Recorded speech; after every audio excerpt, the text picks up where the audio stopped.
Hey guys, Rachel Burke here. Today I'm going to talk about the deadlift. So the deadlift is going to work primarily our quadriceps, our hamstrings, and our glutes. And what I'm going to do is demonstrate 3 reps of the deadlift with proper form.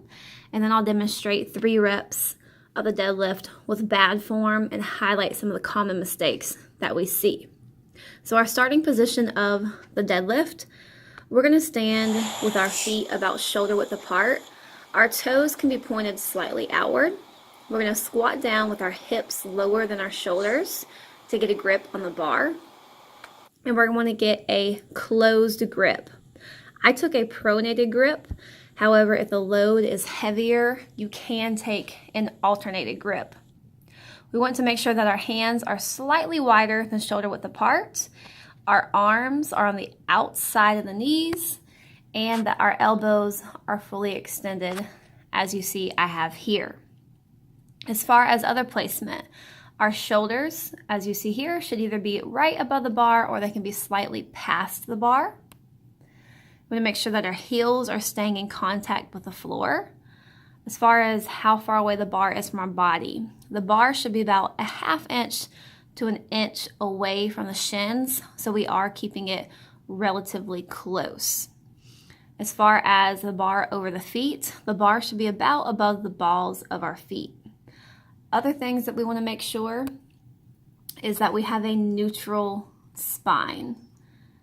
So we do not want any curvature in our back. We don't want to be looking up, because if we're looking up, that means our head is not aligned with our vertebral column.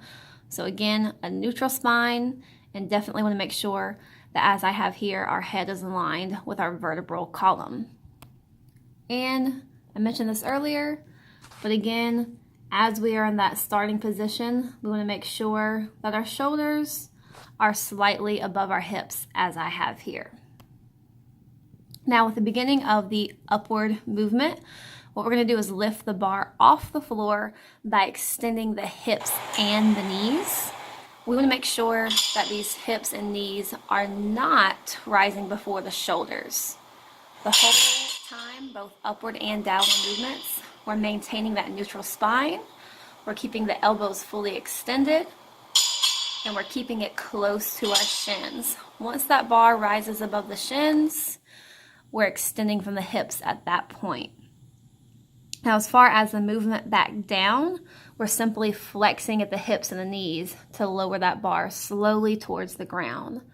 So kind of key points, making sure that spine stays neutral.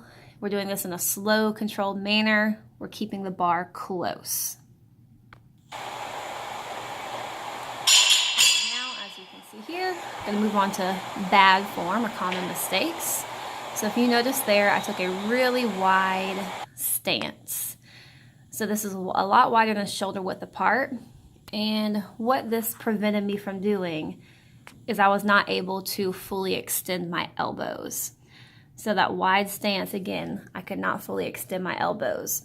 You'll also notice with a wide stance, I do have a slight curvature in my back. Not that big, but definitely something we don't want to see. As I'm doing the upward movement, you'll also see I'm not able to keep the bar as close to my shins as I should be. Now, the second common mistake, you'll see that I'm going to raise my hips sooner than my shoulders. Again, definitely something you don't want to see. And you can definitely tell here with me rising my hips before the shoulders that I do have that curved spine. Again, we don't want to see that. This last common mistake, I am going to highly demonstrate a curved spine and the vertebral column not being in line with my head. So again, you can see right there, I'm looking up and my vertebral column is not aligned with my head, and I have that curvature in my spine. Don't want to see that. So those are some of the common mistakes that I have highlighted.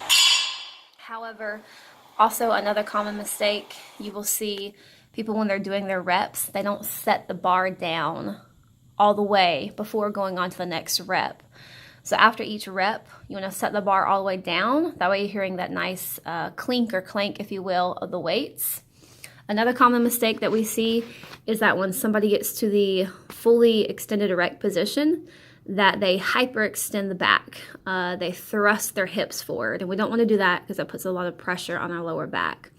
So those are the common mistakes. Other things I do want to highlight are tips that we can give our athletes. So one thing we can tell them is keep the bar close. Somebody who's been doing this for a while, they know the bar should be close, but our athletes might just need that reminder, keep the bar close. That way they're keeping it close to their shins, all the way up and down.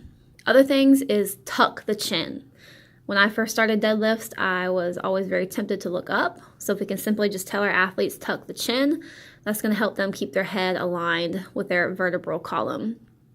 Another thing to help our athletes maintain that neutral spine is we can tell them to keep a flat back or keep a stiff back. Either verbiage works. As far as making sure our athletes do not rise their hips sooner than the shoulders, it can be stated simply as that. Don't rise the hips faster than the shoulders. So those are some kind of key points we can give our athletes. And overall, that's about it for the deadlift. Hope you enjoyed it.